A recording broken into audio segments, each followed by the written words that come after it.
कहां डूब जाएगा जोशीमठ शहर। दीवारों पर दरारें, बेघर लोग और सड़क से निकलता पानी। उत्तराखंड का शहर जोशीमठ, जहां पर आपदा और तबाही दस्तक देती दिखाई दे रही है। 500 से ज्यादा मकानों में दरारें आ चुकी हैं। जगह जगह से पानी निकल रहा है। सड़कों पर भी दरारें साफ दिखाई दे रही हैं। इसे लेकर लोग सड़क पर उतरकर हाथों में मशाल लिए प्रोटेस्ट भी करने लगे हैं। लेकिन आइए पहले जान लेते हैं जोशीमठ से जुड़ी धार्मिकताएं। जोशीमठ शब्द ज्योतिर्मठ शब्द का अपभ्रंश रूप है, जिसे कभी कभी ज्योतिषपीठ भी कहते हैं। इसे वर्तमान 8वीं सदी में आदि शंकराचार्य ने स्थापित किया था। उन्होंने यहाँ एक सहतूत के पेड़ के नीचे तप किया और यहीं उन्हें ज्योति या ज्ञान की प्राप्ति हुई। यहीं उन्होंने शंकर भाष्य की रचना की, जो सनातन धर्म के सर्वाधिक महत्वपूर्ण ग्रंथों में से एक है। शंकराचार्य के जीवन के धार्मिक वर्णन के अनुसार ज्ञात होता है कि उन्होंने इसके पास ही अपने 4 विद्यापीठों में से एक की स्थापना की और इसे ज्योतिर्मठ का नाम दिया, जहां उन्होंने अपने शिष्य टोटका को यह गद्दी सौंप दी। ज्योतिर्मठ में ज्योतिर्मठ के पहले महंत शंकराचार्य बने।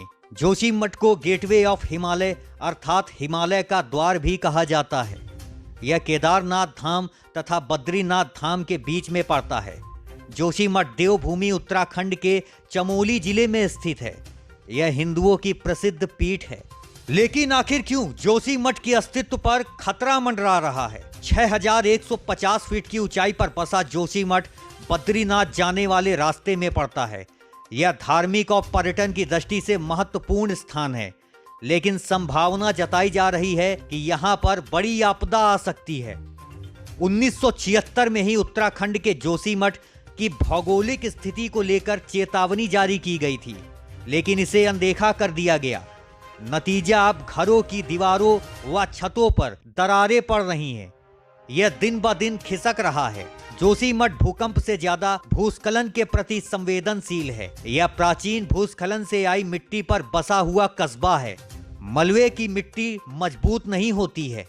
ऐसे में जोशीमठ के नीचे की जमीन स्पंज जैसे खोखली हो चुकी है। बारिश का पानी और घरों के गंदे पानी की निकास की सही व्यवस्था नहीं हो पाना मुख्य कारण है, जिससे पानी जमीन के अंदर रिसता है और मिट्टी की ऊपरी परत कमजोर होती जाती है।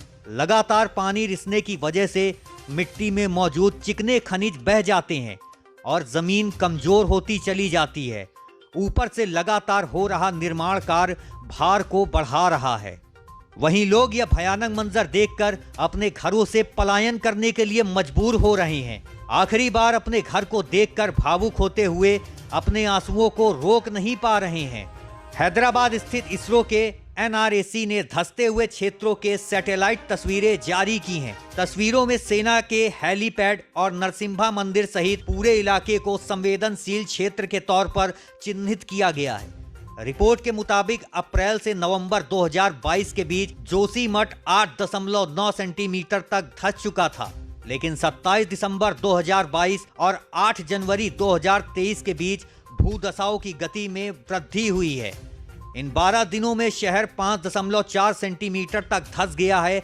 वैज्ञानिक अभी भूमि धंसने के बाद घरों और सड़कों में दिखाई देने वाली दरारों का अध्ययन कर रहे हैं। उत्तराखंड हाई कोर्ट ने गुरुवार को राज्य सरकार से जोशीमठ में निर्माण पर सख्ती से रोक लगाने को कहा है। वहीं हाई कोर्ट ने सरकार को इस मामले को देखने के लिए स्वतंत्र विशेषज्ञों की एक समिति बनाने का निर्देश दिया है।